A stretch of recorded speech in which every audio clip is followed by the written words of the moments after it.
Buenas tardes y bienvenidos a todos a esta sesión que intentaremos que sea lo más interesante posible. Al menos el título y el tema ya es de cierto interés. Entonces, yo quería comenzar la sesión de hoy con unas reflexiones iniciales.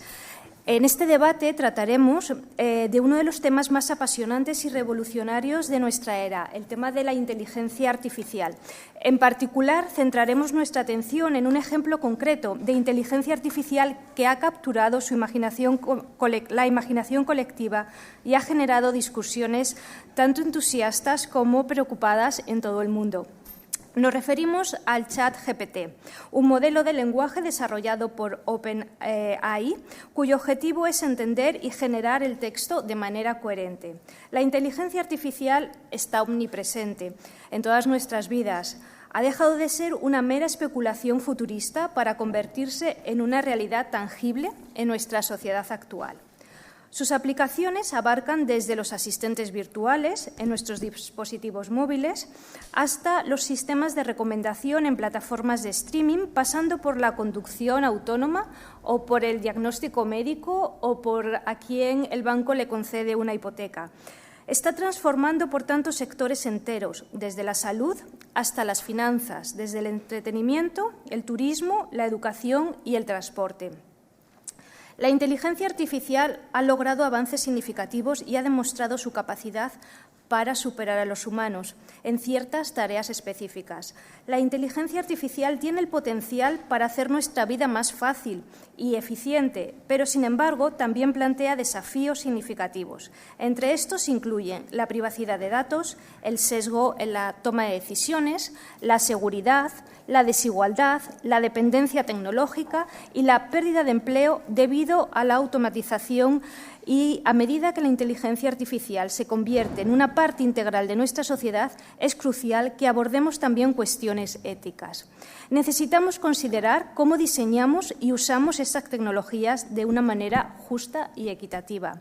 También necesitamos pensar en cómo garantizar la transparencia y la rendición de cuentas en el uso de la inteligencia artificial y cuáles son los límites, si es que debe haberlos en su uso. Discutiremos acerca del sentido de prohibir algunos usos, como ha pasado en Italia, o cómo se está discutiendo dentro de la Unión Europea, porque en el centro de este debate se encuentra el ChatGPT, un modelo de lenguaje basado en la arquitectura GPT 3.5 desarrollado por OpenAI y que es el punto central de lo que esta tarde vamos a discutir con un grupo de expertos de primer nivel que hoy nos acompaña. Como una creación de la inteligencia artificial, el ChatGPT tiene la capacidad de procesar y generar texto en múltiples idiomas, lo que lo convierte en una herramienta interesante para la comunicación, la creación de contenidos, la resolución de problemas complejos. Sin embargo, al igual que cualquier avance tecnológico, la inteligencia artificial nos plantea preguntas éticas y sociales e inquietudes importantes. ¿Hasta qué punto puede la inteligencia artificial reemplazar a los seres humanos en diversas áreas de trabajo? ¿Qué impacto tiene en la privacidad y en la seguridad de datos? ¿Qué desafíos éticos y legales surgen al emplear sistemas de inteligencia artificial como el chat en la toma de decisiones críticas? Pues bien, a lo largo del debate exploraremos tanto los beneficios como los desafíos de la inteligencia artificial. Reflexionaremos cómo podemos aprovechar su potencial al tiempo que mitigamos sus posibles riesgos. Compartiremos diferentes perspectivas y argumentos para fomentar una discusión enriquecedora y ayudarnos a comprender mejor el impacto de la inteligencia artificial, incluyendo el papel que desempeña un modelo como el ChatGPT, al que daremos voz durante el debate para que dialogue con los participantes. Pues muy bien, después de esta pequeña introducción quería presentarles a los invitados que me acompañan en la mesa redonda. La mesa redonda de hoy está formado por Jordi Martí, en el extremo de la mesa, académico numerario de la RAED, profesor del Departamento de Economía de la Universidad de Barcelona, consultor internacional de empresas y, como comúnmente le denominamos los amigos que lo conocemos, un enciclopedista renacentista, un Leonardo del siglo XXI. A continuación, los amigos. A continuación se encuentra Ulises Cortés, Ulises es catedrático de la UPC, director del Grupo de Inteligencia Artificial de Alto Rendimiento en Ciencias de la Computación del Barcelona Supercomputing Center y trabaja en varias áreas de la inteligencia artificial, incluida la adquisición de conocimientos y la formación de conceptos en sistemas basados en el conocimiento, así como en el aprendizaje automático y en agentes autónomos inteligentes. Bienvenido, Ulises. Y a continuación, a mi izquierda, se sitúa Atia Cortés. Ella es ingeniera y experta en ética de la inteligencia artificial, miembro del Grupo de Análisis de Enlaces Sociales del Departamento de Ciencias de la Vida del BSC, donde colabora con el Grupo de Inteligencia Artificial de Alto Rendimiento del Departamento de Ciencias de Computación del Barcelona Supercomputing Center y el Grupo de Ingeniería del Conocimiento y Aprendizaje Automático. Actualmente participa en el proyecto europeo Horizonte H 2020 y en el proyecto AI for Europa, como codirector del Observatorio de la Sociedad y la Inteligencia Artificial. Bienvenida y gracias por estar con nosotros. En la pantalla tenemos conectado al doctor profesor Jacques Bulchan, quien nos acompaña por Zoom desde Las Palmas. Es catedrático de Empresa y Turismo Digital y director de Digitalización orientado al usuario de la Universidad de Las Palmas de Gran Canaria. Su labor de investigación se centra en las tecnologías digitales dentro del sector turístico. Además, es colaborador y mentor de distintas startups y recientemente ha sido nombrado como una de las 100 personas más influyentes dentro del turismo de España. Bienvenido, Jacques. Gracias por estar con nosotros. Buenas tardes, gracias. Y para finalizar, a mi mano derecha se sitúa José Ramón Calvo, profesor José Ramón Calvo, académico de número y presidente del Instituto de Cooperación Internacional de la RAED y asesor estratégico del Barcelona Supercomputing Center y que recientemente ha iniciado una línea de trabajo sobre la digitalización y sus repercusiones en la salud. Bienvenido y muchas gracias por estar aquí también con nosotros. Bueno, mi primera pregunta, lo que yo hice cuando me invitaron y gracias a la Academia por la oferta o la propuesta de moderar esta mesa redonda fue decir, a ver, ChatGPT, ¿qué es eso? ¿No? Entonces, bueno, uno entra en Internet, pero hoy tenemos a una persona que no solo es experta en sus conocimientos, sino también en su capacidad de explicar. Entonces, mi primera pregunta la haría hacia Ulises. Ulises, ¿nos puedes comentar, nos puedes explicar de una manera sencilla, que entendamos bien qué es inteligencia artificial y más concretamente qué es el ChatGPT o ChatGPT? Muy bien, pues muchas gracias. ¿Cuántas horas tengo? Sí. A ver, voy a empezar por ir contra la mayor. El tipo de inteligencia artificial que hay en ChatGPT ni entiende, ni crea, ni tiene capacidades cognitivas. Es exactamente bien definida como un loro digital. Y es lo único que es, un loro digital. Tampoco es un representante de lo que se podría llamar la inteligencia artificial generativa. No genera. Lo único que hace es añadir palabras una detrás de otra, utilizando una función de cálculo de la posibilidad de la siguiente palabra. Todos aquellos que utilicen WhatsApp, cuando están escribiendo un texto en el WhatsApp, siempre les ofrece 3 palabras como posibilidad. Pero, claro, el mecanismo de cálculo de WhatsApp es pues muy poco eficiente. La diferencia es que este es capaz de construir de la misma manera, haciendo lo que es mal llamado una predicción, es una evaluación de la función de posibilidad de la siguiente palabra hasta 2048. Cuando hay un punto volvemos a empezar. Está, no tiene más. Es lo único que es una máquina de acumulación de información.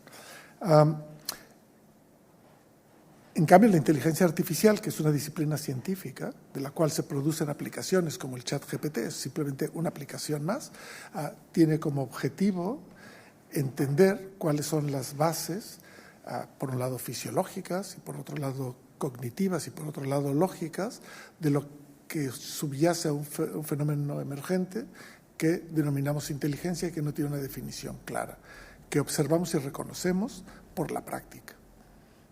Pero desde el punto de vista fisiológico, si quisiéramos saber cuáles son los procesos mentales o los procesos fisiológicos que generan un proceso mental, no sabríamos, y ahora hay gente muy valiente que dice que hay inteligencia en todo aquello que tiene una función cuántica, y bueno, ya empezamos. En fin, entonces, ChatGPT es solamente una herramienta muy bien publicitada por las personas que la venden, que ha sido capaz de llenar todos los espacios y que aparte está construida a partir de una usurpación enorme de datos, sobre todo personales, de creación, de muchos individuos que por alguna razón, sea la que sea, colgaron en algún dispositivo de Internet información, ya sea escrita o de imágenes o incluso hablada.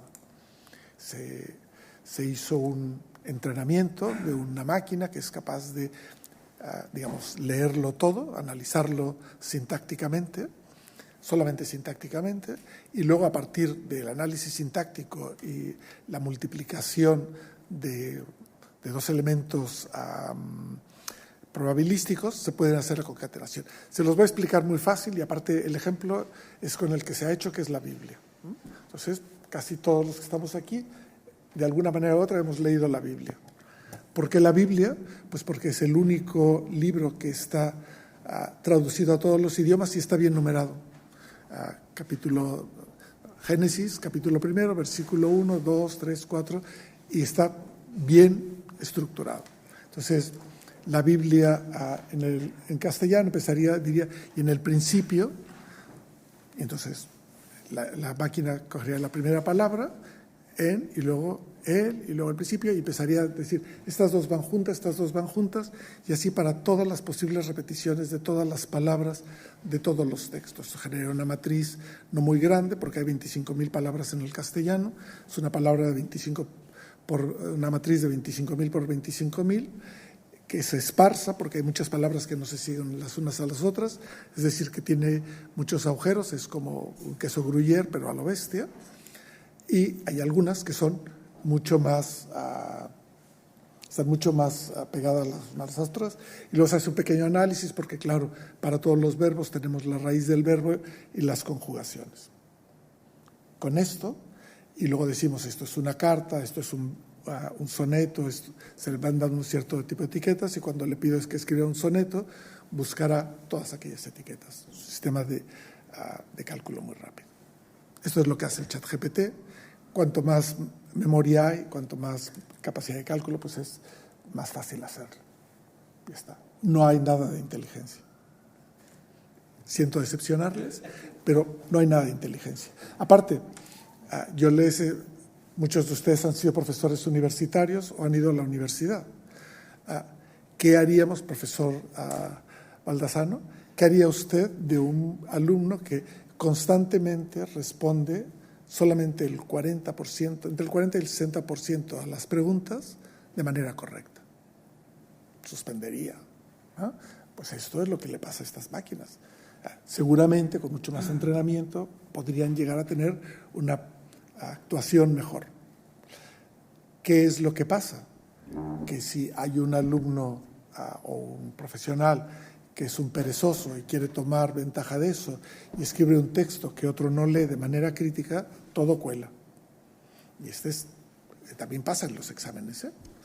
Entonces, ya lo hemos situado, no es inteligente.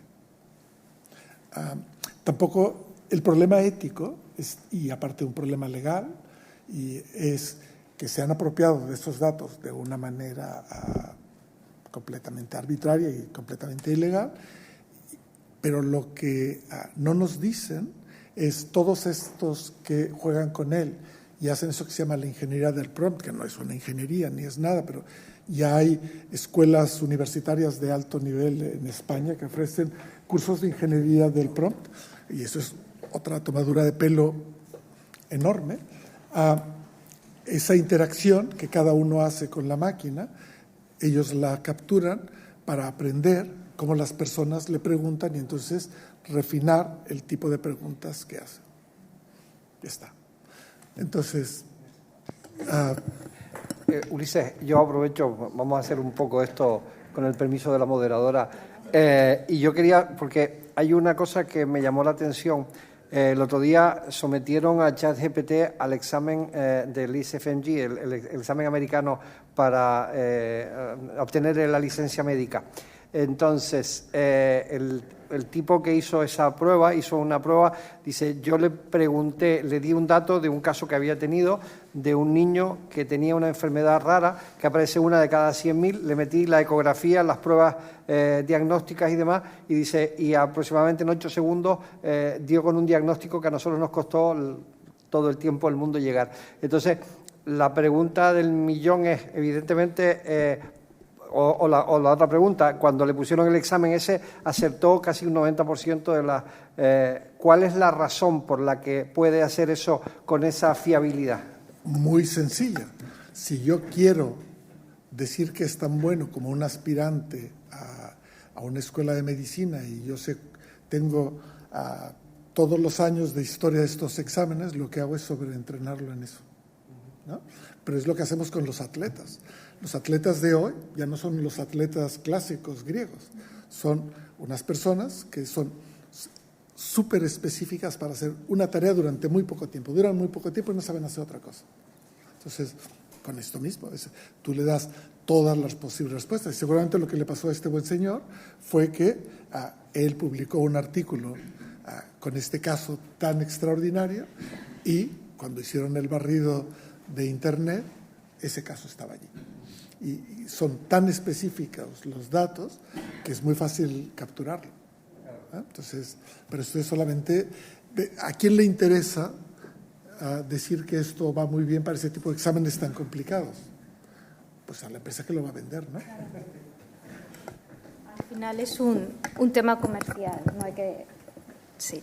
Bueno, pues yo, después de esta introducción que nos ha hecho Ulises, gracias por ser tan claro, didáctico y sobre todo por quitar esa presión, ¿no? El susto que llevamos, porque mi siguiente pregunta sería, bueno, y entonces si esto es tan bueno, pues simplemente un loro, ¿no? Como antes decías, un loro digital, mi pregunta sería, ¿y por qué estamos todos tan preocupados? Pero todavía no la voy a hacer, porque sí que me gustaría ir sector por sector, es decir, con Jordi me gustaría tratar el tema de la implicación de la inteligencia artificial en la educación y en la empresa. Luego, contigo me gustaría más tocarlo desde el punto de vista de la ética, ya que eres experta, o sea que nos entraremos en la parte de la privacidad y los sesgos. Con José Ramón me gustaría tocarlo sobre el aspecto de la salud, que es tu especialidad, y con Jacques me gustaría tocarlo desde el punto de vista del turismo y el impacto que tiene inteligencia artificial en el turismo. Entonces, así vamos a plantear la mesa esta tarde. Entonces, Jordi, si te parece, empezando contigo, ¿cómo ha afectado positiva y negativamente la introducción de la inteligencia artificial en la empresa? Es decir, gracias a la inteligencia artificial puedo tener un impacto en la productividad, por ejemplo, en el empleo, consecuencias positivas y negativas. Bueno, pues Ulises ya lo ha introducido. Lo que entendemos hoy como el ChatGPT, esta inteligencia artificial que nos permite una simulación del lenguaje, esto ayuda relativamente poco a las empresas, excepto al sector servicios, en ámbitos de asesoramiento donde se pueden formular campos de respuestas más o menos probables. Lo que ocurre es que tenemos después la posibilidad de introducir sistemas más o menos avanzados de resolución de problemas en distintos ámbitos del sector empresarial. En el ámbito industrial ya llevamos muchos años trabajando con robots. Estos robots van a tener cambios importantes, pero cuando nosotros hablamos de robots entendemos siempre la imagen que nos ha llegado desde Hollywood, ¿no? Del humanoide. Vale, pues normalmente los robots que hay en las fábricas no son humanoides, ¿no? Tienen quizá brazos articulados, pero cada vez son más pequeños, más compactos. Antes el robot que había en una línea de producción tenías que encerrarlo en una jaula porque si pasaba un trabajador el brazo podía dañarlo o lastimarlo. Ahora son tan pequeñitos y tan compactos que puede uno pasar por el lado y detectan la presencia de un objeto que no es identificado dentro del entorno y se para el robot y ya no produce este tipo de desperfectos a las instalaciones o a los propios humanos. Por tanto, esos robots irán evolucionando y serán cada vez más competentes para hacer determinados trabajos.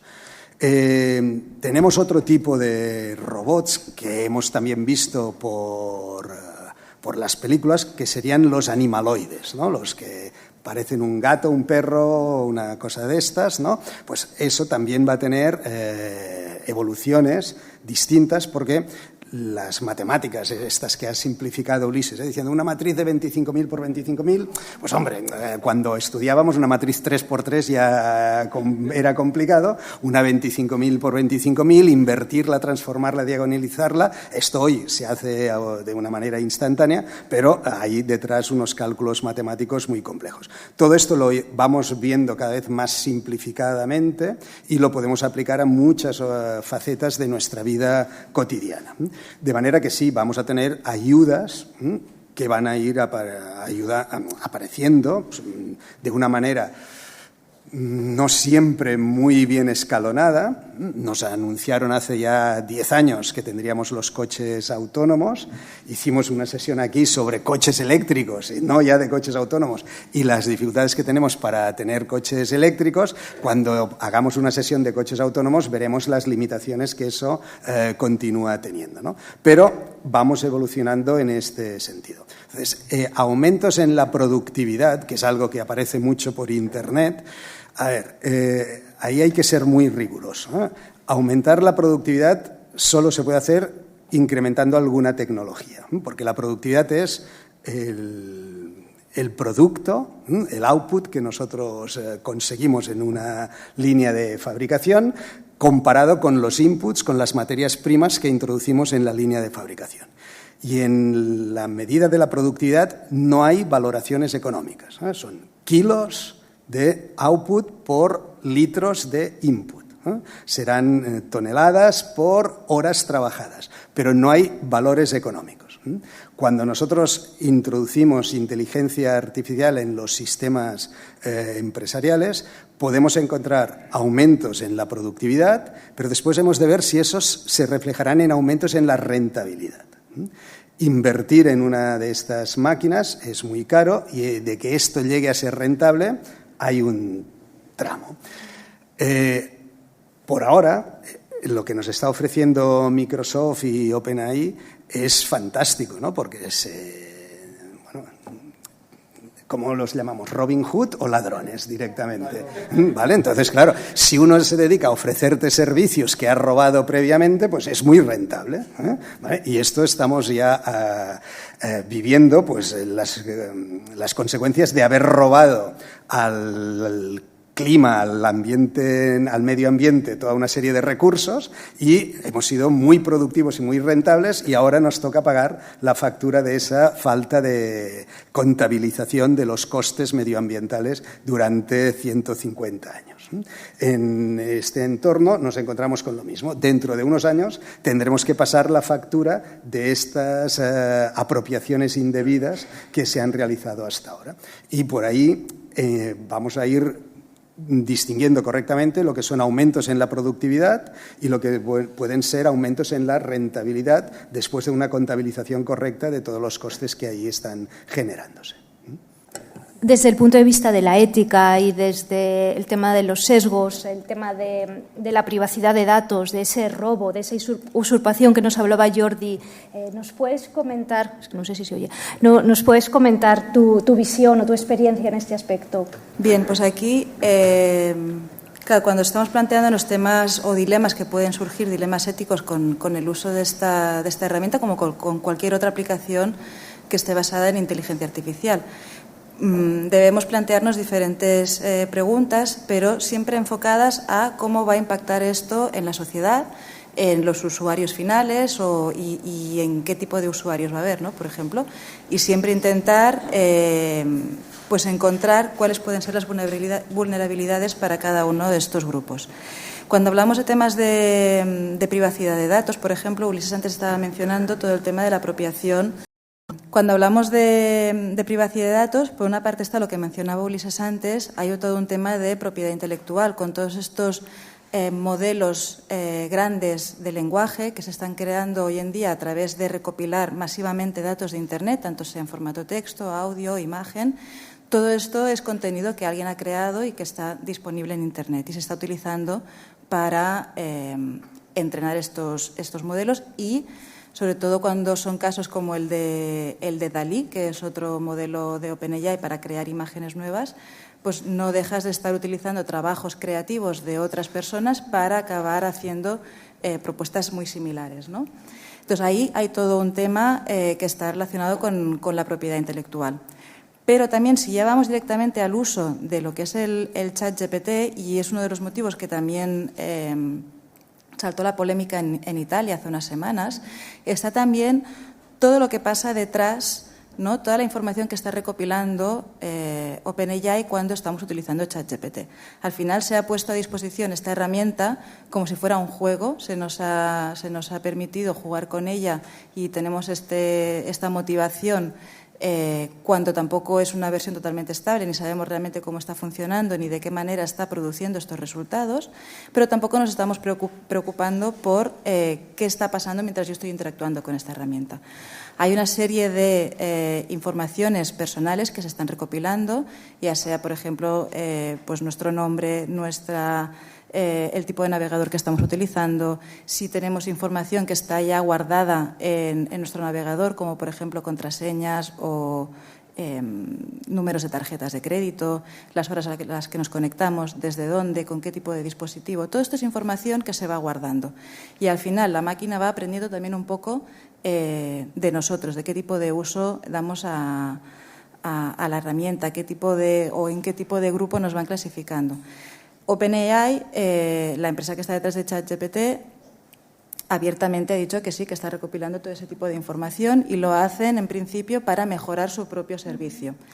El problema es qué pasa que cuando estos datos también son compartidos con terceros, ¿no? Y ahí es donde nosotros ya perdemos un poco el control y el rastro de lo que pasa con nuestros datos. Entonces, estos datos finalmente se pueden pues, compartir con empresas que vayan a utilizarlos pues, para aprender sobre nuestro perfil económico, social, etcétera, y puede tener unas implicaciones o nos puede afectar de alguna manera, ya que nos acabarán metiendo en grupitos, ¿no?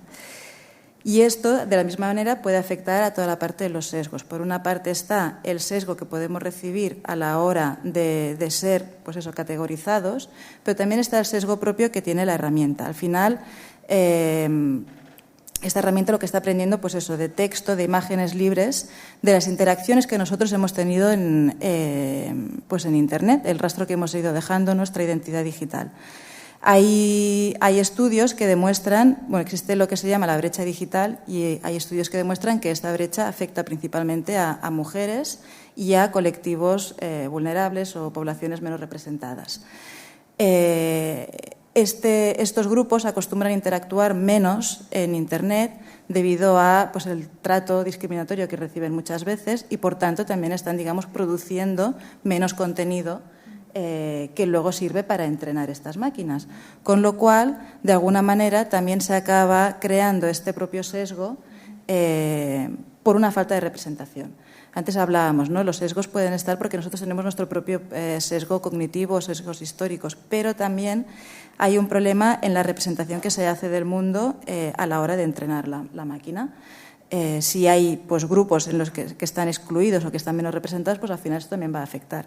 Ya se ha demostrado, por ejemplo, que ChatGPT, según qué cosas le vayas pidiendo, pues está dando información o está generando textos que están siendo discriminatorios contra mujeres, por ejemplo, o si les pides cierta... Eso es una cosa que se está mejorando mucho con el tiempo. Había un problema, por ejemplo, con Google Translator, que automáticamente asignaba géneros a ciertos roles o profesiones, porque es lo que había aprendido de los textos con los que... Y esto con ChatGPT también estaba pasando inicialmente. Entonces, aquí hay que plantearse qué hacemos con todo esto, ¿no? ¿Cómo queremos que aprenda esta máquina? ¿Qué tenemos que hacer? ¿Censurar ciertos temas o ciertas salidas que puede dar la máquina? ¿O debemos tener siempre una persona que esté controlando todas las salidas que dé la máquina? Y eso, preguntarse también si realmente es viable y posible, porque con todas las interacciones que se están haciendo es muy, muy complicado. O si ya tenemos que ir a otro tipo de soluciones más cercanas a la regulación, que nos ayuden a que el trato con la herramienta pues sea un poco más justo y mejor distribuido, digamos, para todas las poblaciones. Muchísimas gracias, Atia. Ahora me gustaría, Jax, preguntarte, desde el punto de vista del entorno en el que tú te desarrollas toda tu actividad, el sector turístico, ¿cómo impacta la inteligencia artificial? Cecilia, me vas a perdonar antes de empezar a hablar de cómo afecta al sector turístico, comentar algunas cuestiones porque sinceramente yo no sé si es un tema del cambio horario Canarias Península, pero no estoy demasiado de acuerdo en mucho de lo que he oído hasta ahora. Planteaba Ulises que ChatGPT no es una herramienta de generación, no es una herramienta generativa. Claro, yo le pregunto, si esto no es generativo, ¿qué lo es? Porque claro, el tema no es, y esto me lo explicaron a mí cuando estudié informática hace 30 y pico años, me explicaba el profesor Mario Hernández, a quien José Ramón conoce, me planteaba y me decía, mira, al final, él nos lo explicaba, los aviones vuelan, pero evidentemente usan un mecanismo completamente distinto al que usa la naturaleza para volar, ¿no? Las aves vuelan de una manera, con unos mecanismos, y los aviones vuelan de otra forma totalmente distinta, ¿no? La realidad es que yo ahora mismo podemos entrar en una discusión sobre qué es inteligencia, sobre qué es generación y sobre qué es artificial, si se quiere también. La realidad es que independientemente de la ingeniería del prompt, yo le puedo pedir determinadas cuestiones a ChatGPT, sea como sea, por matrices de 25.000 por 25.000, o sea como sea, aquello genera contenido que hasta ahora no existía. Yo, en términos profanos y poco académicos, ha generado algo. Oye, la máquina de juego al ajedrez, el famoso que le ganó a Kasparov, el Deep Blue, le ganó utilizando funciones de probabilidad y no inteligencia para jugar al ajedrez. Le ganó.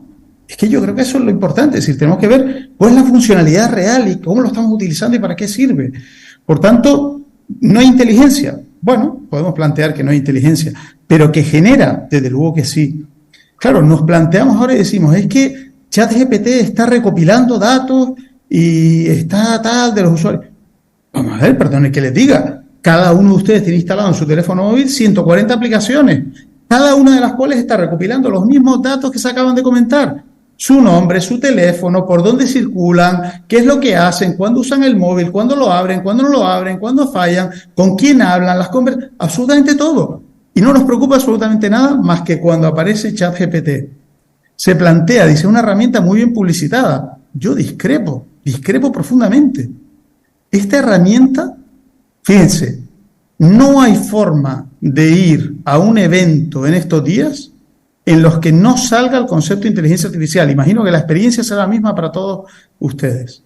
El 90% de los que hablan de inteligencia artificial les ha llegado por boca a oreja. ¿Algo habrá? Es decir, es la primera vez que la humanidad, siendo consciente, ha utilizado una herramienta de inteligencia artificial. Esa es la gran cuestión de todo esto. Es decir, hasta ahora hemos utilizado herramientas de inteligencia artificial, por supuesto que sí, pero no lo sabíamos, no éramos conscientes, pero es que ahora somos conscientes. Esto es, si ustedes recuerdan, Altavista, y de repente aparece un buscador que se llamó Google sin casi hacer ruido, y todo el mundo empezó a usarlo porque era mejor.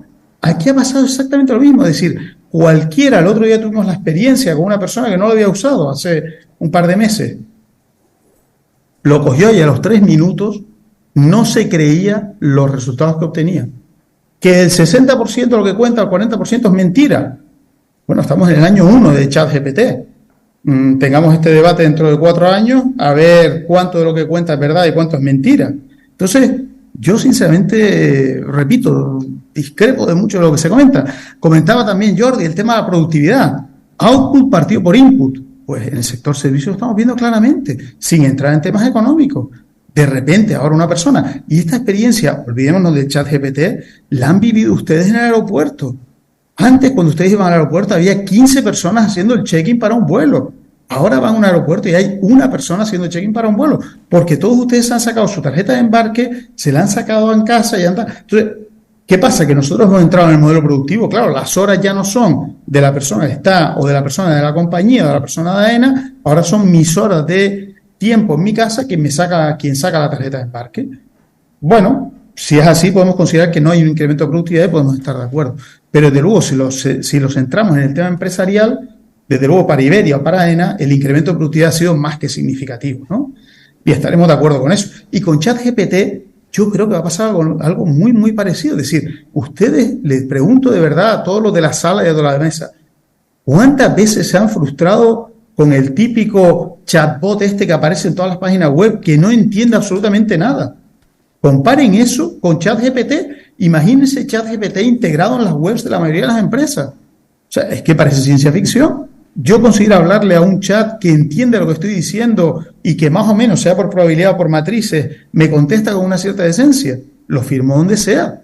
¿Cuántas veces han tenido ustedes que preguntarle al mismo chatbot de una web 8 veces lo mismo para no llegar a ningún lado?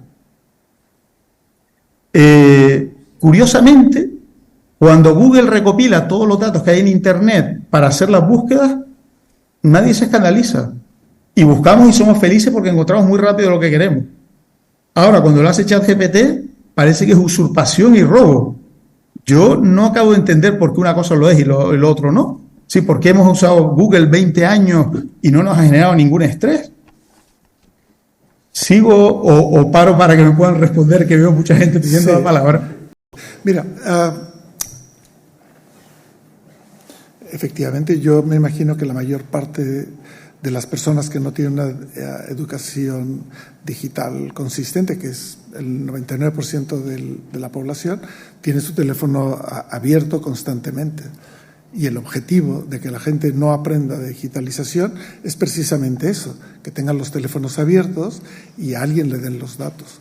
Y te has metido en varios berenjenales muy complicados, ¿eh? Es decir, yo no veo en la automatización una ventaja social, si eres ventaja para las empresas.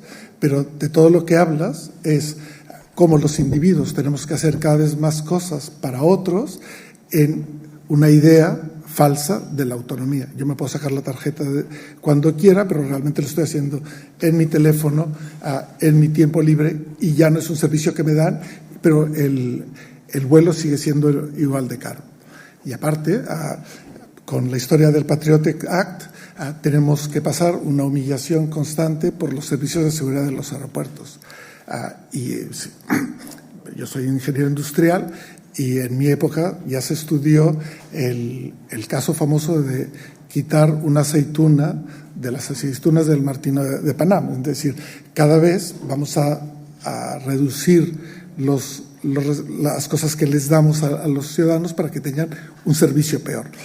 Pero, claro, mi tema es la inteligencia artificial.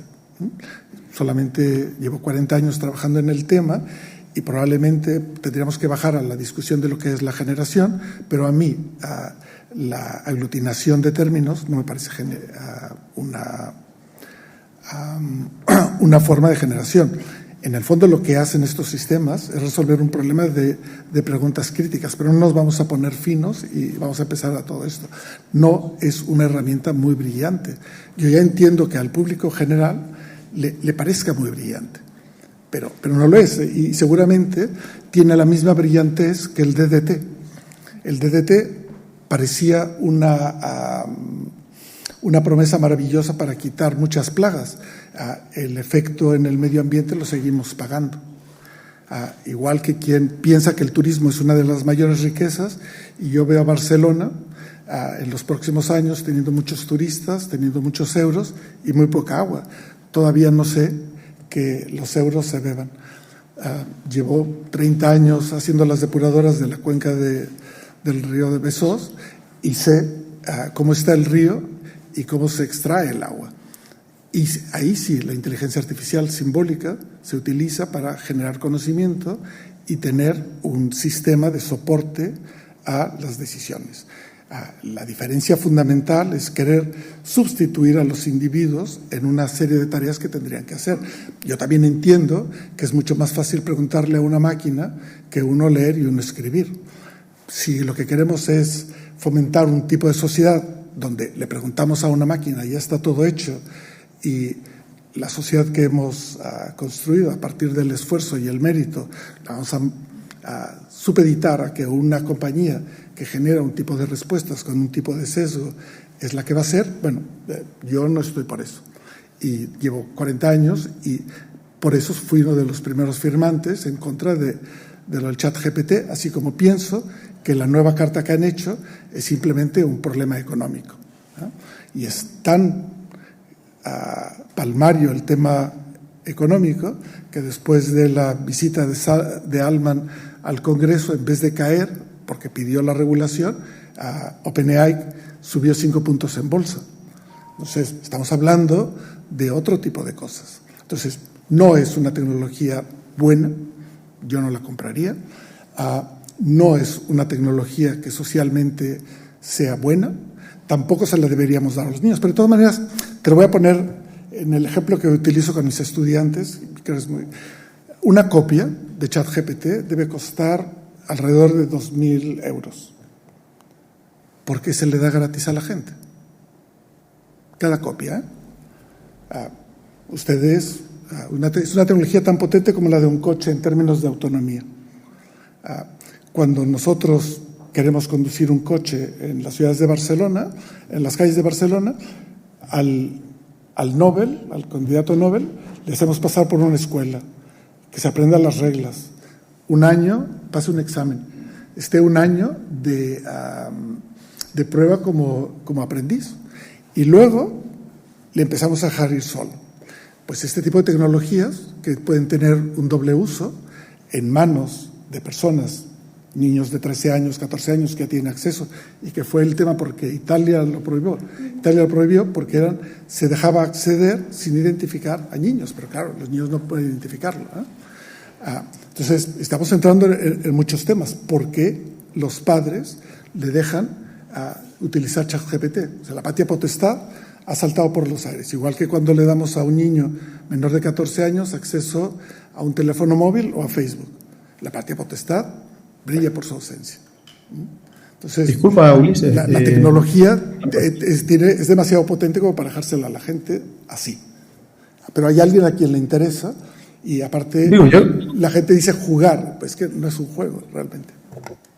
Yo únicamente por responder a las últimas cuestiones que ha comentado ahora Ulises, quizás una cosa que sí me expresé mal, yo no estaba diciendo que me parezca bien o maravilloso que nosotros tengamos que sacar la tarjeta de embarque por nuestra cuenta o no. Digo simplemente que ese es el modelo actual y, que tiene algunas ventajas y desde luego algunas ventajas, desde luego nos están trasladando costes a nosotros. Ahora, tú acabas de plantear, dices, oye, ¿por qué le damos ChatGPT gratis a la gente si realmente cuesta lo que cueste, ¿no? Sean 2.000 o sean 20.000 euros. Yo la pregunta la sustituyo. ¿Y qué pasa con WhatsApp? ¿Y qué pasa con Google? ¿Y qué pasa con Facebook? ¿Y qué pasa con TikTok? Todos esos los tenemos gratis, absolutamente gratis. Es decir, ¿por qué nos preocupa tanto ChatGPT y no nos preocupa de dónde saca el dinero Google? ¿Qué pasa? ¿Que Google no está haciendo exactamente lo mismo que ChatGPT? ¿Que WhatsApp no está haciendo lo mismo que ChatGPT? ¿Que Instagram no está haciendo...? Es que, sinceramente, me cuesta ver la diferencia. Es exactamente igual, recopilación de datos, aprendizaje del usuario para ofertarle publicidad segmentada y perfectamente orientada a sus necesidades y sus intereses. Creo que lo que estamos viendo aquí también es como la contraposición que hay en la sociedad. Por eso los mensajes de la prensa, de los medios de comunicación tampoco a veces son claros. Estamos viendo a lo mejor, Jax, la parte más positiva o la parte más crítica, pero saco las consecuencias positivas, y a lo mejor por parte de Ulises la parte más de consecuencia negativa o el impacto que puede dar a medio o largo plazo, que creo que en un tema como el ejemplo que has puesto con los plaguicidas, creo que es como muy gráfico y muy significativo. No sé si en este podemos ampliar un poquito más, Jordi. No sé si tú querías hablar de en esta discusión. Sí, solo por los términos económicos y de rentabilidad. Jacques ha acabado de nombrar una aplicación que utilizamos todos aquí en Occidente, en Oriente no la utilizan, que se llama WhatsApp. ¿vale? Bien. ¿Es rentable WhatsApp? ¿Alguien ha pagado algo a WhatsApp alguna vez? WhatsApp no cobra nada. Está ofreciendo un producto que utilizamos y que no pagamos nada. Hace unos 7 años, los fundadores de WhatsApp nos enviaron una carta diciendo ¿por qué no aportan cada uno de ustedes €1 al año?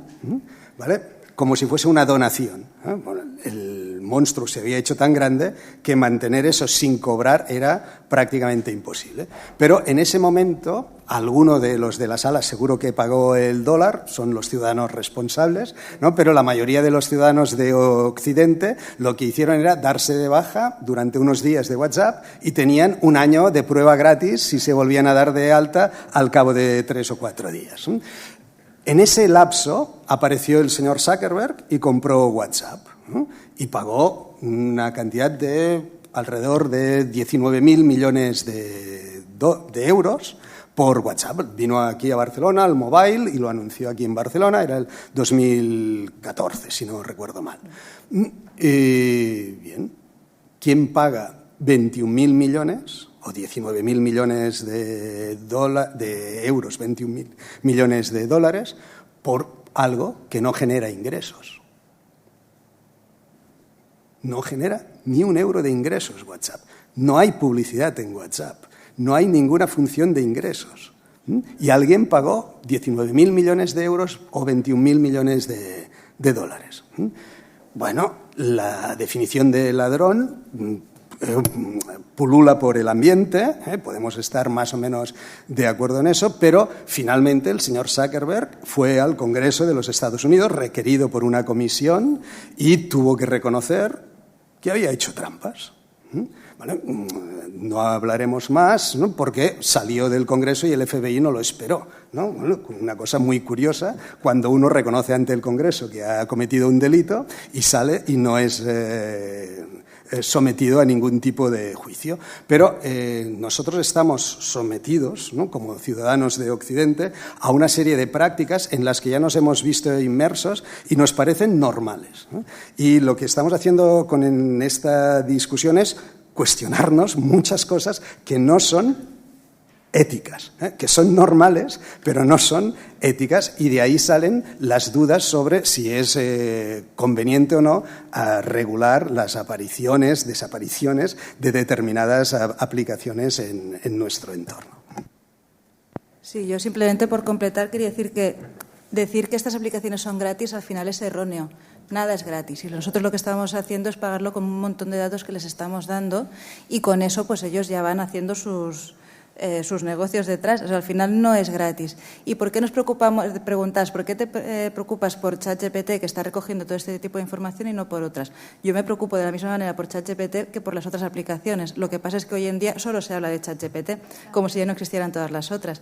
Pero este es un mensaje que estamos intentando, un discurso que se está intentando ya elaborar e intentar transmitir hacia la sociedad, un poco de toma de concienciación hacia lo que es el uso de todas estas herramientas, hacia todo lo que estamos ofreciendo de manera gratis, digamos, de información personal nuestra, todo lo que es nuestro comportamiento diario, nuestras rutinas, absolutamente todo, porque al final, se llama Meta ahora, ¿no? Tienes conectado el Facebook, Instagram, WhatsApp, son 3 aplicaciones que muchos millones de individuos tenemos, y al final lo que vamos haciendo es pues generar unos perfiles y a partir de ahí en WhatsApp no tenemos publicidad, pero lo tenemos en Facebook, lo tenemos en Instagram, pero y a partir de ahí se va perfilando si todo. Uno solo tiene WhatsApp y no tiene ni Instagram ni Facebook, sí, que es lo que nos pasa a la mayoría, nuestros datos de WhatsApp nunca debían haber sido compartidos en Facebook o Instagram, porque nunca dimos el check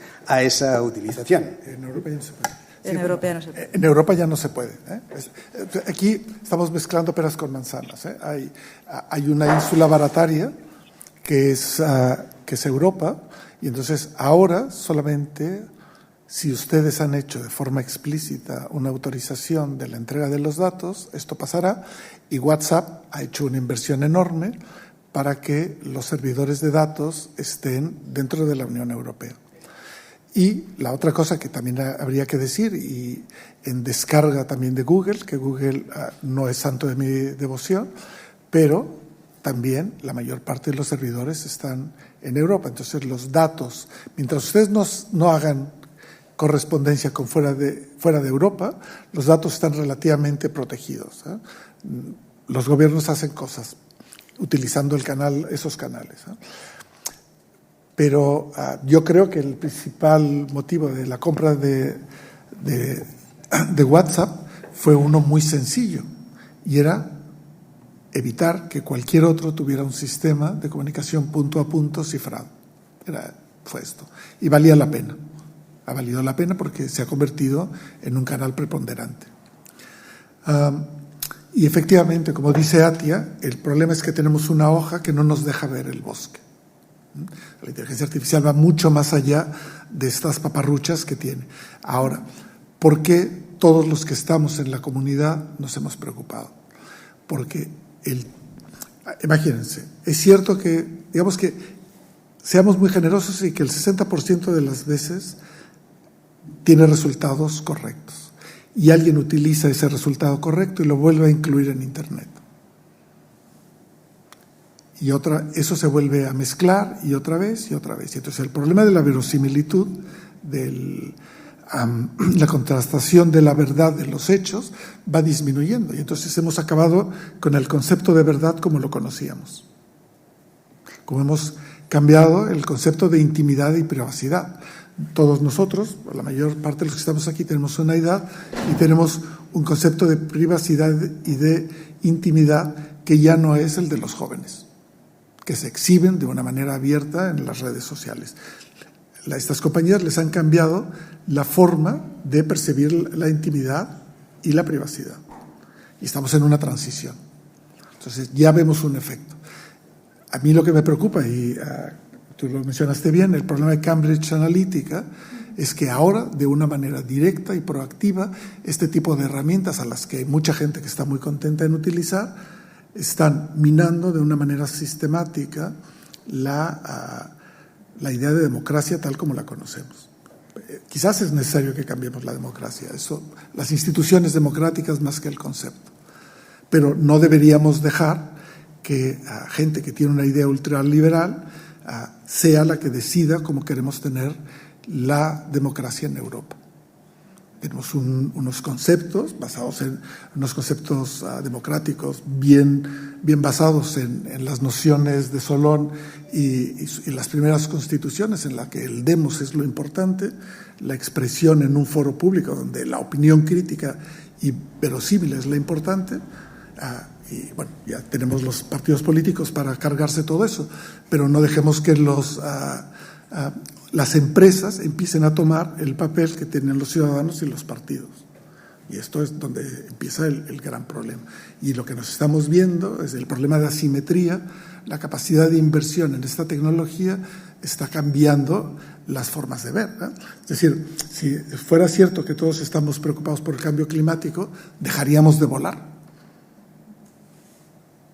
Dejaríamos de utilizar los coches.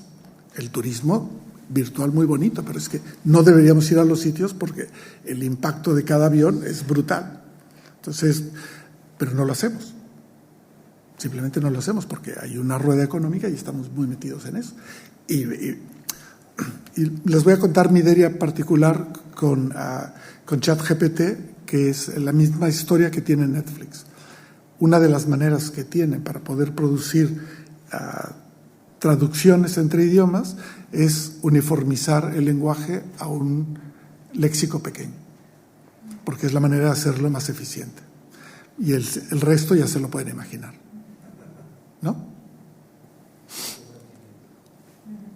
Y yo siempre pensé que el enemigo era Google Translator. Atia ya lo ha mencionado, Ricardo Baeza también siempre lo menciona, pero he descubierto que no, que es Netflix. Porque cuando Netflix hace una serie en inglés y la quiere, digamos, localizar en las distintas variantes del castellano, lo que tiene que hacer es reducir el léxico. Deja 3 o 4 cositas para que parezca que está hablando en Buenos Aires o en Ciudad de México, pero ya está. Y El resto es simplemente depauperizar nuestra forma de expresión. Muy interesante esto que hemos comentado o que han comentado, ¿no? Que podemos pagar los nuevos productos con dinero o con nuestros propios datos, ¿no? Con nuestra propia privacidad. No sé si, José Ramón, querías añadir algo a este debate. ¿Cuál es tu punto de vista? Bueno, yo el mío está muy claro. Es decir, yo creo que lo que no pagas con tu dinero lo pagas con tus datos. Gratis no hay nada. Pero además hay otra cosa. Por ejemplo, Jordi habló del tema de Cambridge Analytica y Ulises también lo acaba de mencionar, igual que Netflix. Yo les recomendaría un documental de Netflix que se llama El Gran Hackeo, que básicamente explica todo esto de una manera absolutamente espectacular. Es decir, lo que pasó con Cambridge Analytica era una empresa que se dedicaba a utilizar datos que básicamente pues robó, entre comillas y sin comillas, de Facebook, que además Facebook se dejó robar. De hecho, la razón por la que Facebook cambió a Meta fue porque esto se descubrió y salió un escándalo. El dueño o el CEO, el consejero delegado de Cambridge Analytica tuvo que dimitir y al final Cambridge Analytica en 2018 murió, desapareció.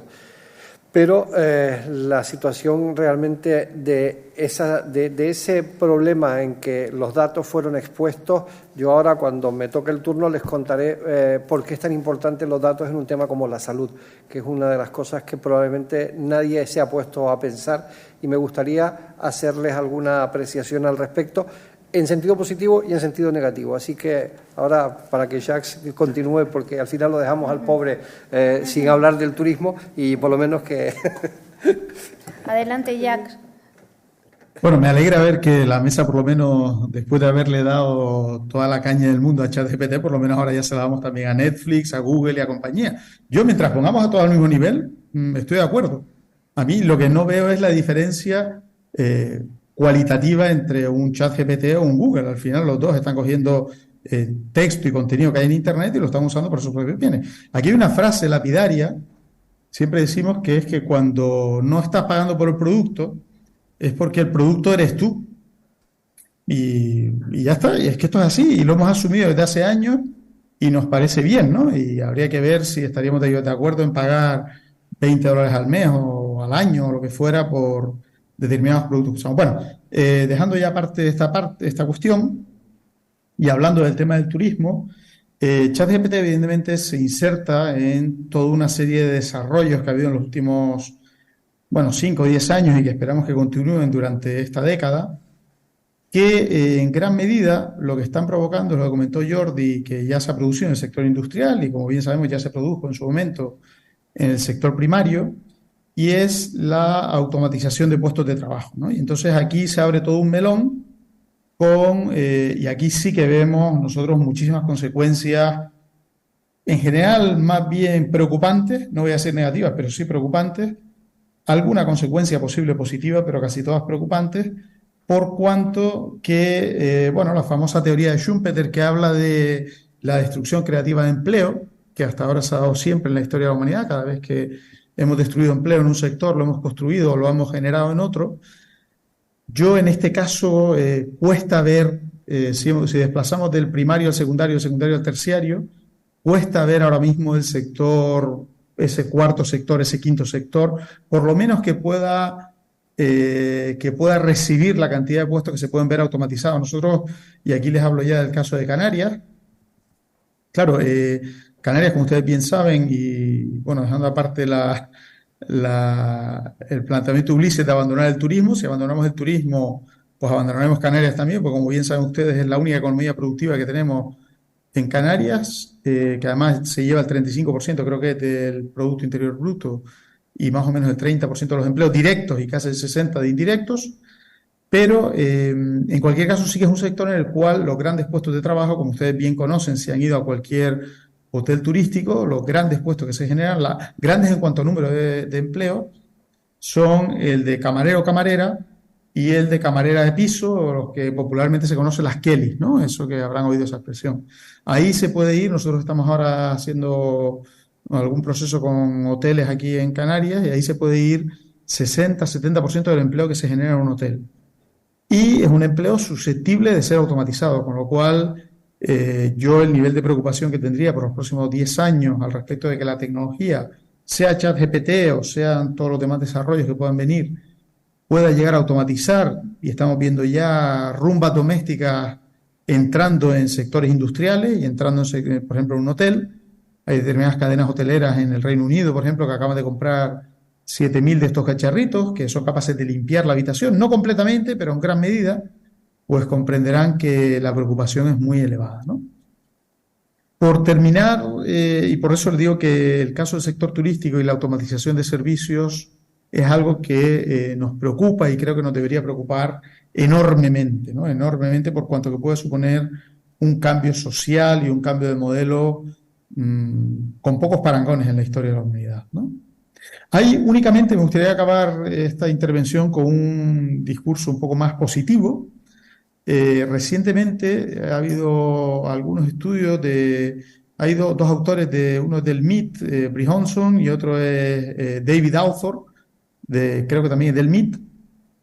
Y curiosamente lo que han descubierto es que herramientas como ChatGPT o similares a ChatGPT, lo que han hecho en algunos casos es regenerar la clase media.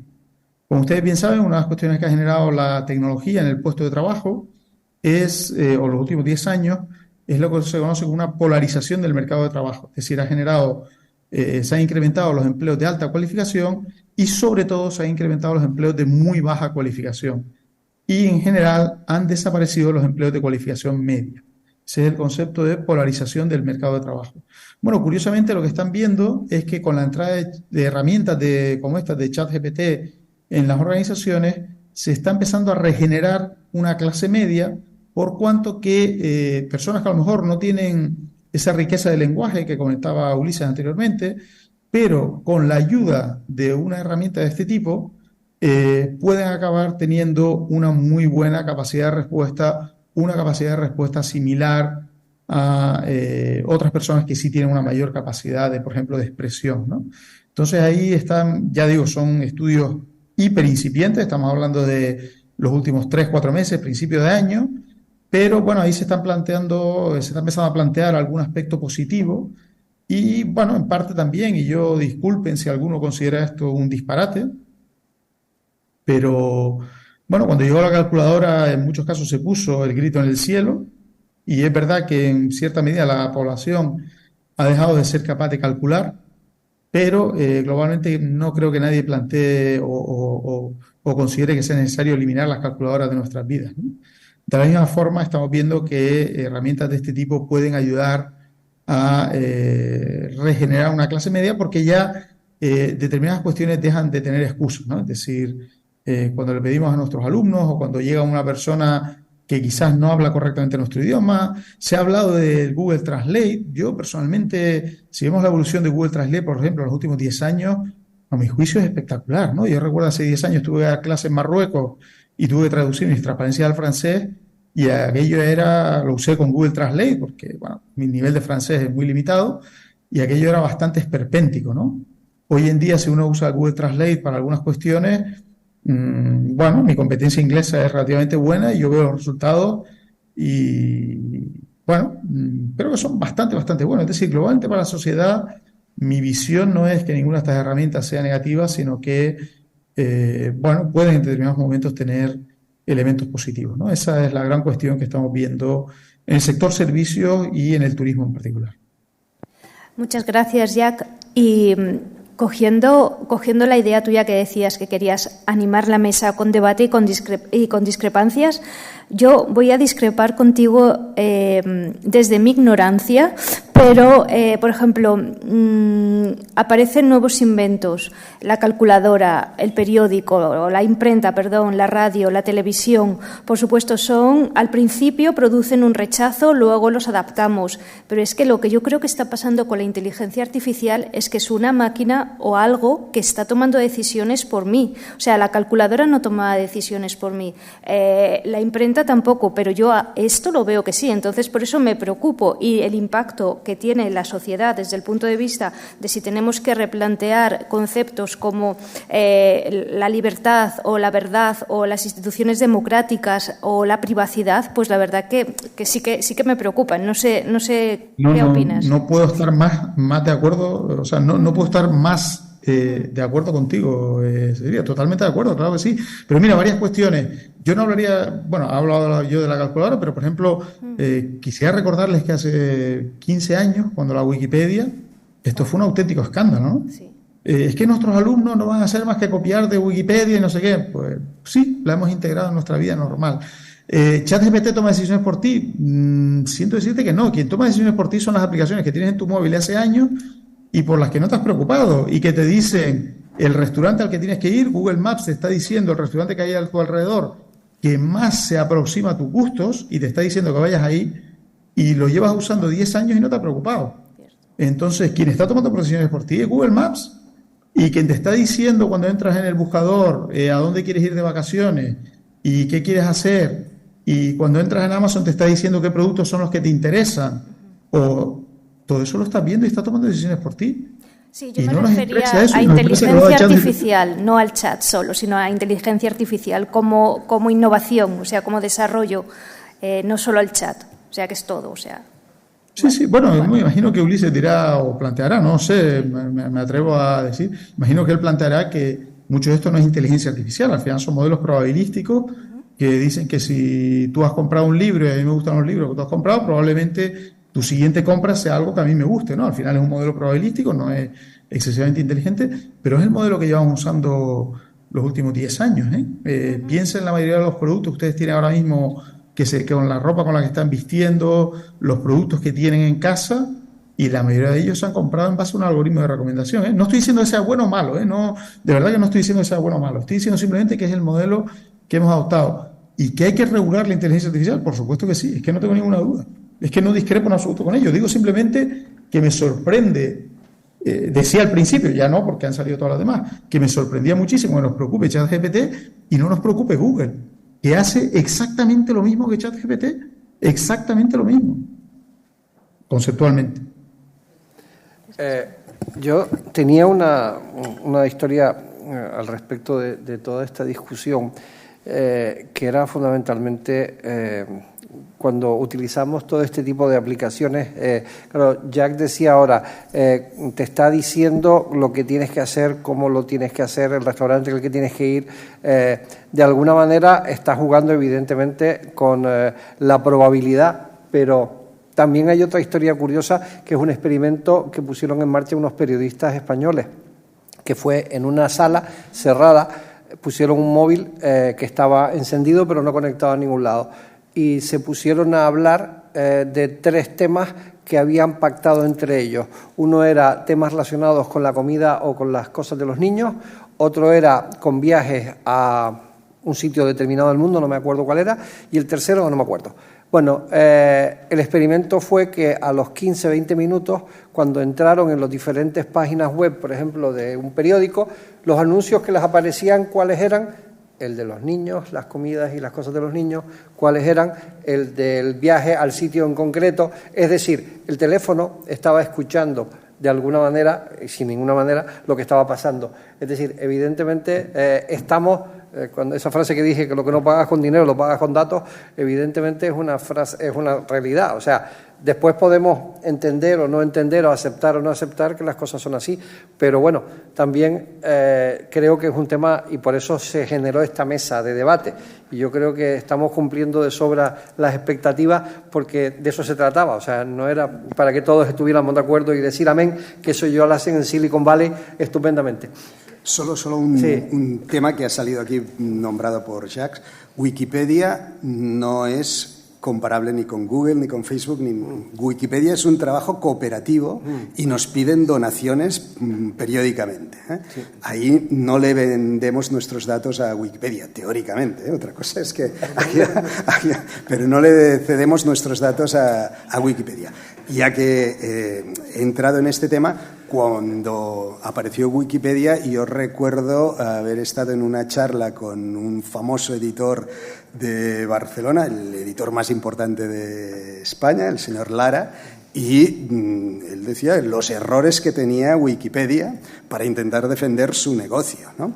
El negocio de las enciclopedias impresas ha desaparecido y hoy podemos ver en contenedores de papel algo que hace unos años era el símbolo máximo de la potencia económica de una familia, que era tener una enciclopedia Espasa-Calpe en su casa, ¿no? Ya no digo la Larousse, no, una Espasa-Calpe la podemos encontrar en los contenedores de papel, ¿no? Algo que es una auténtica aberración. Pero nos hemos cargado la propiedad intelectual y el trabajo de todos esos científicos que iban elaborando los artículos que estaban en las enciclopedias.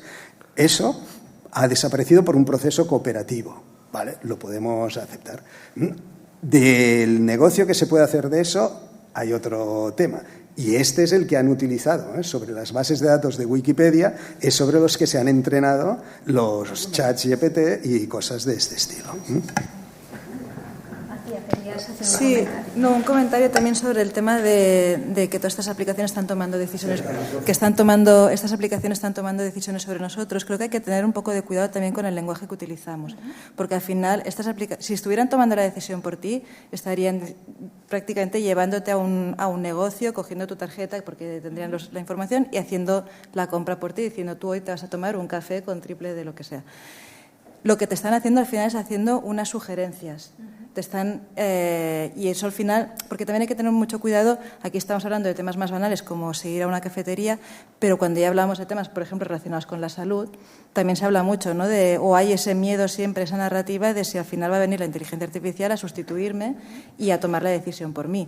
Lo que hay que intentar comunicar y también apostar por desarrollar son sistemas que te están apoyando a tu toma de decisiones, pero que al final la decisión final es tuya. Tú tienes tu propio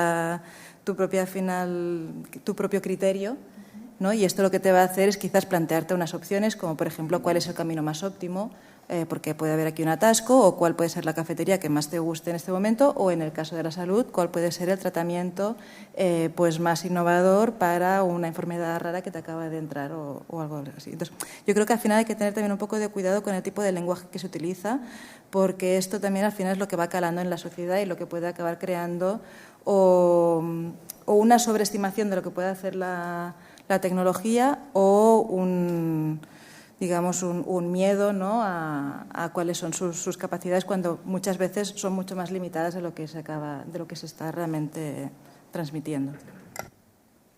Pues muchas gracias por la matización, Atia. Y llegados a este punto, a este momento, a mí me gustaría preguntarles a los miembros de esta mesa, entonces, ¿qué hacemos? ¿Nos quedamos sin rellenar nuestros datos personales y sin aplicar o aceptar esa política, y entonces nada de WhatsApp, nada de redes sociales, nada de chat, nada de nada? ¿O nos lanzamos a hacer esto porque si no nos quedamos descolgados? Y elevo la pregunta aún más. ¿Qué hacemos en Europa? ¿En Europa legislamos, regulamos, censuramos y nos podemos quedar un poco desfasados ante todo el avance tecnológico que se puede estar dando en otros países, sea Estados Unidos, Asia, otras potencias mundiales? Y aún voy más allá. En esta mesa estamos debatiendo y supuestamente somos todas personas formadas y hemos tenido la suerte de poder ejercer profesiones. ¿Qué es lo que pasa cuando aquí tenemos discrepancia y si nos vamos a regularlo necesitamos que la regulación pase por los políticos y los políticos, yo creo que esto les va a sonar mucho más a chino? O sea, todo esto, ¿cómo se puede regular partiendo de un desconocimiento, de una ignorancia o una discrepancia? Porque personas que están formadas, ingenieros, aquí vemos que están discrepando con distintos puntos de vista. ¿Qué va a pasar con los políticos? Entonces me gustaría llevar un poquito el debate hacia esta parte y luego pues meternos con la parte de la salud, que creo que es importante. Vamos a ver. La inteligencia artificial, como cualquier otra tecnología, es un desarrollo humano. Y esto queda muy claro. Y la diferencia fundamental de las tecnologías que tenemos ahora es que podemos hacer prácticamente cualquier cosa que se nos ocurra. No hay límites. Yo creo que estamos en el momento de no límite. Te decides y tienes suficiente financiación, seguro que llegas. Uno de los problemas que tenemos en Europa es que los políticos no ponen suficiente dinero. Para que tengamos una idea, Google solo tiene un nivel de inversión en investigación que es equivalente a la suma de Italia, España y Portugal. ¿No? Ya queda muy claro, ¿no? Hay un señor que tiene suficiente dinero para hacer esto. Y aquí lo que tenemos es automatización contra autonomía. Podemos automatizar. La revolución industrial nos trajo la automatización de ciertas tareas en las fábricas y eso generó una optimización enorme. Ahora lo que queremos es que las máquinas sean autónomas de tal manera que los humanos dejen esos puestos de trabajo para estas máquinas. Sobre todo, a mí me interesan acciones críticas, ir a una mina, estar en una central nuclear, ese tipo de cosas, pues, o trabajar en un basurero, ¿no? Ese tipo de cosas que pueden ser claramente no del mejor gusto para un humano. Ahora bien, el dueño de esta tecnología, de este sustituto en un hotel, sustituir a una persona que hace las camas, que sería ideal, ¿qué vamos a hacer con esa persona? ¿Cuántos impuestos le vamos a cobrar al dueño de esta persona, de esta máquina? ¿Y qué puesto digno de trabajo le vamos a dar a esa persona? Bueno, no se trata de vamos a esperar que la nueva tecnología, como decía Schumpeter, le cree un nuevo trabajo. No, ni hablar. Si estamos haciendo una inversión en esta tecnología, lo que tenemos que hacer socialmente es pensarnos qué vamos a hacer con estas personas. Porque al fin y al cabo son otros humanos como nosotros. ¿Que en Estados Unidos no se lo creen? Bueno, pues es un problema suyo y nosotros tenemos que pensar desde nuestra perspectiva europea. Y la legislación europea está pensada no solamente para la inteligencia artificial, que es donde vamos más avanzados, en pensar en qué vamos a hacer con los robots y la automatización y si esa será autónoma o no. Pero de la misma manera que yo estoy completamente en contra de los coches autónomos, porque todos los que están aquí y saben conducir saben de lo maravilloso que es la autonomía de un coche. Lo que yo no quiero es que nadie, ni el Estado, ni nadie sepa dónde estoy a la velocidad que yo conduzco y por qué cambio de dirección o no. No quiero. Y la única cosa que quieren es esta. Otra cosa es que tengamos sistemas de tener los coches y que ya no sean tuyos y puedas utilizarlos, porque realmente los que vivimos en una ciudad grande apenas los utilizamos y debe de haber otro tipo de cosas para la movilidad. Pero estamos cambiando el modelo de movilidad dentro de las ciudades. Pero el autónomo me parece una tomadura de pelo, como muchas, pero hay mucho dinero detrás. Armas autónomas. ¿Queremos ejércitos o no? Si no queremos ejércitos de humanos, de hecho las armas autónomas se desarrollan porque a los americanos, después de Vietnam, aprendieron que es muy caro llevar un ataúd con una bandera a una familia. Es carísimo emocionalmente. No ha habido país más guerrero que los americanos. Es carísimo. Pues hagamos robots que nos defiendan. Y ahí la pregunta del millón, ese es uno de mis temas de investigación, es un francotirador humano, ¿qué tan diferente es de un francotirador robótico? Pues según las órdenes castrenses, solo sigue órdenes, evita daños colaterales y evita ser destruido. Son las tres premisas. Lo puedo programar también en una máquina, como entrenamos a humanos. Entonces, estamos llegando a este tipo de cosas. Y lo que nos tenemos que preguntar, primero los científicos, ¿todo lo que podemos hacer debemos ponerlo en la calle? Y esa es la pregunta del millón. Y luego los políticos que nos dan dinero para investigar en esto se tendrían que preguntar si lo que estamos haciendo tiene cierto sentido. Entonces, tenemos un montón de cosas. Hablábamos del agua antes, ¿eh? Los políticos se llenan la boca de que nos van a poner desaladoras, pero resulta que para desalar el agua necesitamos quemar energía. O sea que estamos aumentando el CO2, que es lo que está generando, y aquí tenemos un especialista en medio ambiente y estamos en eso. Es decir, aumentamos la desalación, pues tenemos que quemar algo para desalar. Y entonces el CO2, bien, pero necesitamos agua. Estamos en este problema, ¿no? Uno de mis profesores de medio ambiente ya hablaba de que no se podría volver a escribir las nieves del Kilimanjaro. pero todos los glaciares del Pirineo tampoco están allí. Muchos de ustedes seguro los vieron, yo alcancé a ver alguno, pero ya no están. Y trayendo más turismo no los vamos a recuperar. Esto es muy claro. Pero tampoco teniendo coches autónomos, ni teniendo más robots, porque claro, cada vez que tengamos más robots necesitaremos más energía para mantenerlos. Y esto de la historia de la energía verde, pues sí, muy bien, pero ¿a quién primero? Entonces, hacemos mucha tecnología. ¿Y la inteligencia artificial para qué sirve? Pues sirve para hacerla más óptima, para hacerla más rápida, para tener mejores cálculos, para tener mejores soportes a la decisión en muchos aspectos. Pero ¿a quién le va a dar esos soportes? Y me gustaría terminar con una reflexión. La inteligencia artificial es de dos velocidades. La que tienen los usuarios normalmente en la calle, el ChatGPT, que es pues, una baratija, y la que utilizan las empresas y los gobiernos, que esa nunca falla. Nunca nadie ha oído hablar de la tecnología de inteligencia artificial que se utiliza en las bolsas. Solo se permite el 30% de compras y ventas en el mercado, por ejemplo, el de Nueva York. Pero ahí no va a fallar, jamás. En misiones críticas tampoco va a fallar, porque ahí hay un montón de dinero. Entonces, la gente que hace ese tipo de cosas está invirtiendo y ahí sí hay un tipo de producción y un tipo de rentabilidad, pero no nos lo van a contar. Pero el hecho es que esas empresas que han invertido son asimétricas contra el resto. Meta, que alguien antes hablaba de Meta.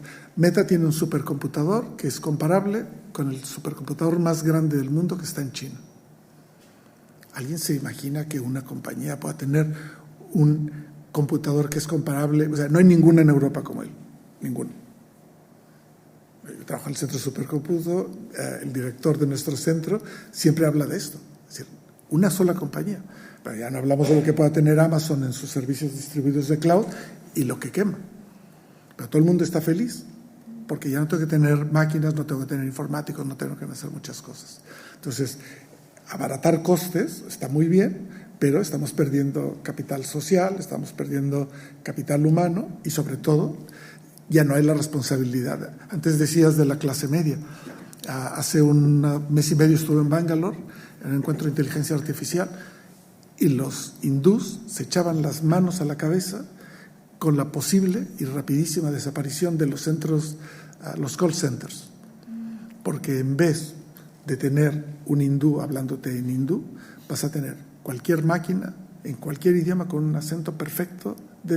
Llamo desde Berga y el catalán que me va a responder es de Berga en el chatbox. Y si estoy en Mallorca también, o si estoy en Canarias, da igual, porque eso es fácil de hacer.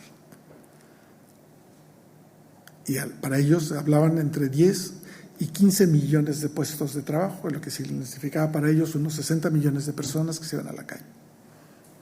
Así de fácil. Entonces, a nosotros nos va a llegar la ola, pero hay que pensar que esta tecnología primero golpeará a las economías en desarrollo, a las otras no, porque no tienen capacidad de compra. Yo quería por lo menos darles un poco de esperanza y optimismo que tiene que ver con la salud. Lo que yo les iba a contar además es curioso porque aquí hemos hablado de un montón de cosas sobre las ventajas, inconvenientes, lo bueno, lo malo de la inteligencia artificial, en el caso del ChatGPT, pero por ejemplo, piensen una cosa, la epidemia de COVID nos cambió la vida, nos tuvo encerrados un montón de tiempo, nos hizo que cosas que eran impensables hace mucho tiempo pues pasaran a ser normales. Esto que estamos haciendo con Jack, de que por Zoom pues nos podamos conectar, antes si no era una reunión presencial no había manera y de repente gracias a esto y esto evidentemente es un sistema que se ha perfeccionado en los últimos años de una manera espectacular y ahora pues se ha convertido en una herramienta más que nos permite disfrutar de la presencia de mi amigo aunque esté a 3.000 kilómetros de distancia de aquí. Y eso aplicado al mundo de la salud tiene una historia muy curiosa que probablemente ustedes no conozcan, pero en las orillas del lago Ontario, en Toronto, hay una empresa emergente canadiense que lanzó la primera alerta de los riesgos de un virus desconocido que había aparecido en la provincia china de Wuhan y lo hizo a través de un sistema de inteligencia artificial que lee 65 idiomas, que busca 150 enfermedades potenciales y cuyo primer éxito fue en el 2016 que predijo la diseminación de una epidemia del virus del Zika desde Brasil hasta el sur de Florida. Pues a una muy temprana hora del 31 de diciembre del 2019, esta empresa encontró un artículo de prensa en mandarín que mencionaba que 27 personas habían enfermado de neumonía y todas ellas relacionadas con un mercado en la ciudad de Wuhan. El virus aún no estaba identificado, evidentemente, y el algoritmo encontró dos expresiones clave. Uno era neumonía y otro era causa desconocida. A las 10 de la mañana de ese día, o sea, 5 horas después, se envió la primera alerta a los clientes de esa empresa, especialmente en Asia y de la compañía Air Canada, que procedió de inmediato a cancelar todos los vuelos que había entre Canadá y China. La empresa se llama Blue Dot y su dueño es un médico infectólogo que a partir de la epidemia anterior de SARS-CoV y de ver cómo enfermaban varios compañeros en el hospital y algunos morían, desarrolló un algoritmo que, utilizando un gran superordenador, hurga entre miles de noticias de prensa e informaciones de tráfico aéreo, como son compras de billetes, para detectar y monitorear la potencial diseminación de enfermedades infecciosas. Y él lo que hizo fue incorporar a un equipo de analistas que incluía estadísticos, epidemiólogos, analistas de datos y desarrolladores de programas. Juntos diseñaron un programa de alerta en tiempo real basado en lenguaje natural y técnicas de aprendizaje automático, o sea, en el fondo lo que estamos hablando aquí, y cada 15 minutos el algoritmo de Blue Dot revisa informes oficiales, foros profesionales y servicios de noticias en busca de palabras claves y frases. La máquina busca lo que ellos llaman una aguja en un pajar y les presenta a expertos humanos. Los expertos humanos son imprescindibles para esto. Ellos la revisan y le indican a la máquina si la información es amenaza real y creíble o no.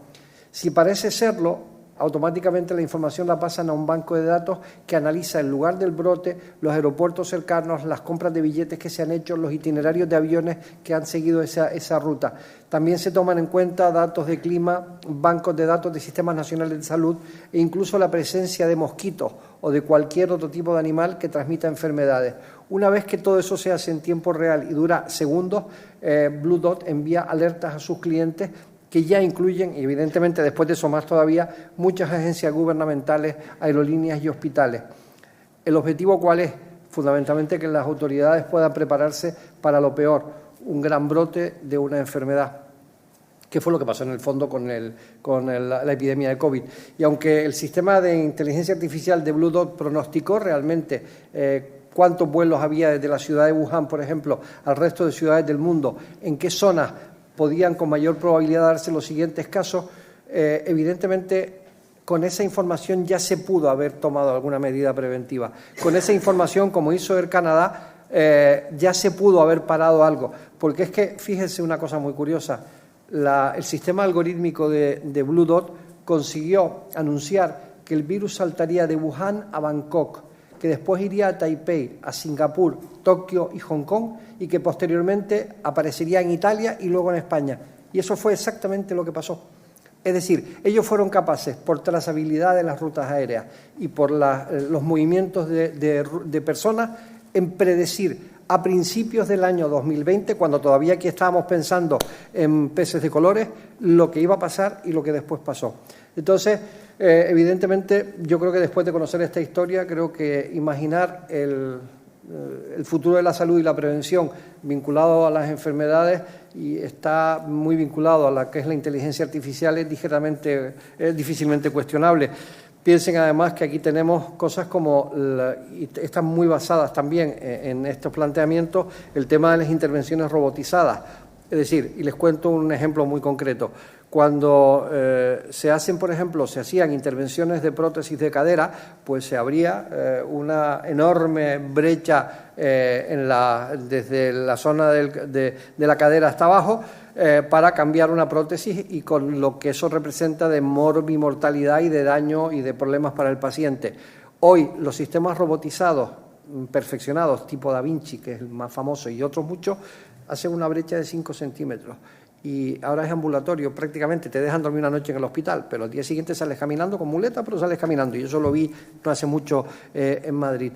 El doctor Gironella conoce perfectamente los sistemas de uso de los sistemas robotizados para el tratamiento del cáncer de próstata y la extirpación de próstata. Antes era un drama y había unos efectos secundarios brutales, y hoy, bueno, pues no voy a decir que es una historia como quitar un grano, pero evidentemente se ha mejorado de manera muy importante.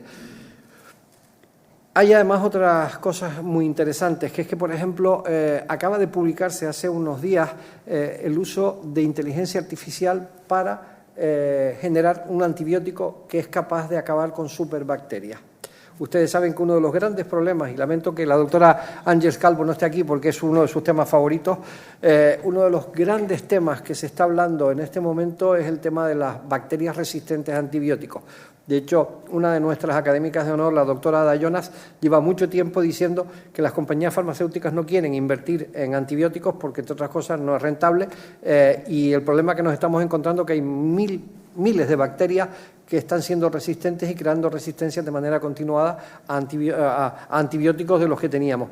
Bien, pues el otro día, hace unos días, se ha anunciado que utilizando inteligencia artificial, un grupo de investigadores ha conseguido centrarse en una bacteria, que es una bacteria que los médicos llamamos nosocomial, o sea, está en los hospitales, es la bacteria de la Acinetobacter baumannii, que aparece pues en los pomos de las puertas, aparece en los rincones de los quirófanos, y ahí mi querido amigo y mucho más experto que yo, el doctor Albert Bosch, probablemente nos podría ilustrar al respecto, pero han encontrado que evidentemente debido a que esa bacteria es capaz de extraer trozos de ADN de otros organismos con los que entra en contacto, puede incorporar genes que a su vez le ayudan a evitar, digamos, la interferencia de los antibióticos. Bien, pues entonces, ¿qué han hecho? El grupo de investigación lo que hicieron fue fundamentalmente empezar a buscar, expusieron esa bacteria a más de 7.500 agentes y medicamentos y encontraron que había 480 compuestos que podían bloquear el crecimiento de esas bacterias. Pusieron esa información en un superordenador y lo usaron para entrenar a un algoritmo de inteligencia artificial. Y claro, una vez que lo entrenaron, ¿qué pasa? Pues lo que pasaron fue que tuvieron delante más de 6.000 moléculas y que todo eso que les hubiese costado años de trabajo les costó unas pocas horas.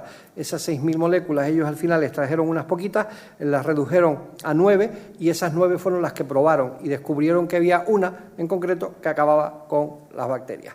Entonces dice, vale, evidentemente ese es un uso muy curioso y muy interesante de la inteligencia artificial aplicada a un evento como es el tema de la salud.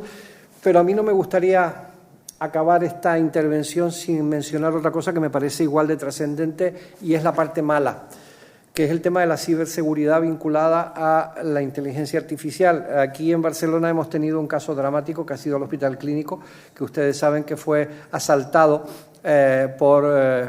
básicamente por delincuentes internacionales que extrajeron datos, hicieron un ransomware y lo que hicieron fue bloquear los datos del hospital y pidieron un rescate para que se pudiera recuperar esos datos. Hay una frase del presidente de Cisco, la compañía americana, que dice que hay dos tipos de empresas, las que ya han sido atacadas y las que todavía no lo saben. Entonces, claro, es decir, ustedes piensen una cosa, ¿saben que en la Internet profunda los datos de salud valen 20 veces más que una tarjeta de crédito? ¿Por qué? Porque la tarjeta de crédito a los pocos minutos o horas de haber sido robada ya deja de tener utilidad, porque evidentemente ya la cancela. Pero tus datos los pueden haber robado, los pueden haber utilizado, tú no te enteras y pueden pasar años sin que lo sepas. Y esos datos, la venta de esos datos vale 10, 20 veces más que eso. De hecho, hay una cifra que dice que las brechas de datos les cuestan a las compañías americanas más de 6.500 millones de dólares al año. Eso solo en Estados Unidos.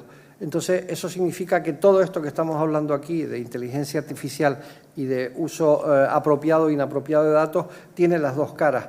Y yo creo que esas dos caras en el mundo de la salud evidentemente nos beneficiamos infinitamente. De hecho, podemos hacer algo que era impensable, que instalando una máquina adecuada en Malawi, pues un señor que está en Barcelona pueda operar moviendo un joystick. Es Dice, eso hace que el señor que está en Malawi, que nunca habría tenido la menor oportunidad de haber sido tratado, lo es. Dice, maravilloso, fantástico, espléndido.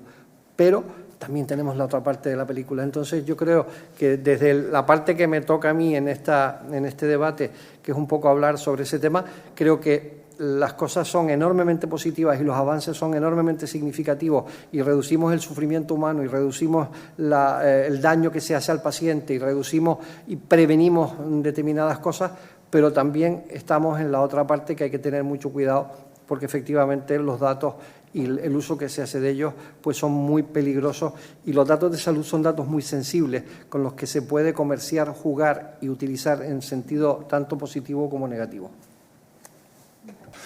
Me gustaría decir una cosa respecto a lo que tú has dicho.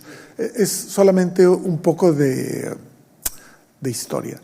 La inteligencia artificial moderna, año 1942, nació en una discusión entre Norbert Wiener y Arturo Rosenbluth, uno de Harvard y el otro de MIT, un mexicano y un americano. Y en aquel momento había una discusión clínica sobre si los impulsos neuronales eran eléctricos o químicos. Dieron un premio Nobel por una de las elecciones y el otro murió porque no sabía. No, estos dos no, pero... y la pregunta que se planteaba Rosenbluth, que era cardiólogo, era: ¿podemos construir un mecanismo de control que controle el paso del corazón de un corazón que es asistólico? Esa era la pregunta. Entonces, en medio de la guerra, aquello pasó.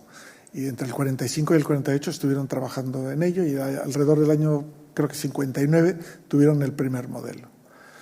4 años antes, los estudiantes de Wiener, que era un genio matemático, pero parece que intratable, se rebelaron, se fueron a una escuela de verano y se inventaron lo que hoy se llama la inteligencia artificial. Originalmente se llamaba cibernética. Y entonces, en esta historia de que el hijo siempre mata al padre, mataron toda la cibernética y seguramente el nombre hubiera sido mucho más fácil y hubiera llevado a menos equívocos si se llamase inteligencia artificial. Y la comunidad lleva muchos años pensando si le cambiamos el nombre a inteligencia artificial o no. IBM lo ha intentado varias veces, pero con motivos comerciales. Pero, como en toda marca comercial registrada, preferimos Coca-Cola a Coke.